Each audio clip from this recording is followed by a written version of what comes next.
hissa qo'shishlari mumkin. Birinchi o'rinda o'quvchilar Vatan ravnaqi uchun maktabni a'lo baholarda bitirib, kelajakda o'zlarini oldlariga maqsad qo'ygan holda oliy o'quv yurtlariga kirib, kelajagimiz uchun, vatanimiz ravnaqi uchun kerakli shaxs bo'lib yetishlari kerak.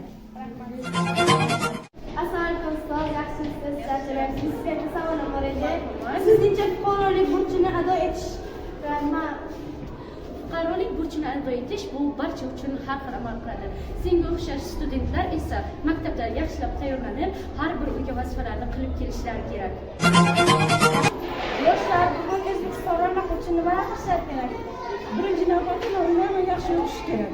Agar u yaxshi o'qisa, o'z hissasini albatta vatan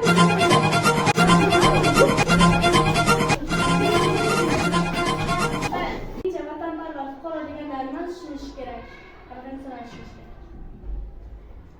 Vatanparvar inson deganda eng avvalo o'zini oilasi, mahallasi, o'zini vatani uchun hech narsani ayamaydigan, hatto jonidan kechadigan insonlarni tushunaman.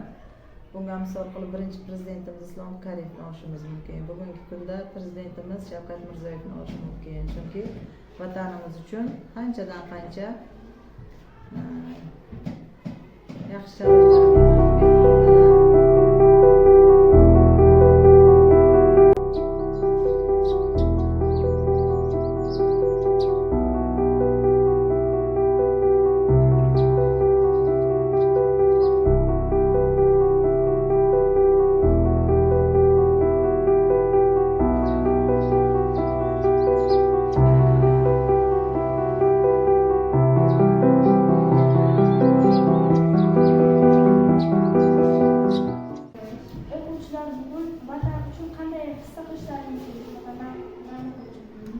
Birinchi o'rinda o'quvchilar Vatan ravnaqi uchun maktabni a'lo baholarda bitirib, kelajakda o'zlarini oldlariga maqsad qo'ygan holda oliy o'quv yurtlariga kirib, kelajagimiz uchun, vatanimiz ravnaqi uchun kerakli shaxs bo'lib yetishlari kerak.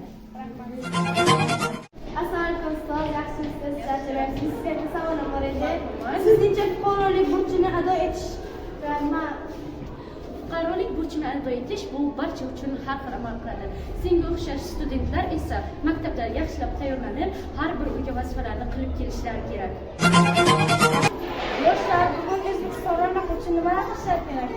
birinchi navbatda uni yaxshi o'qish kerak. Agar u yaxshi o'qisa, o'z hissasini albatta vatan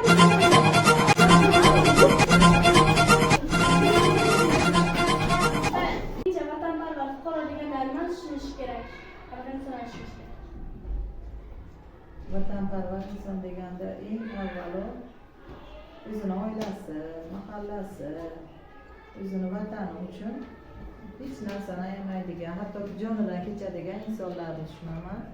Bunga misol qilib birinchi prezidentimiz Islom Karimovni olishimiz mumkin. Bugungi kunda prezidentimiz Shavkat Mirziyoyevni olish mumkin. Chunki vatanimiz uchun qanchadan qancha yaxshi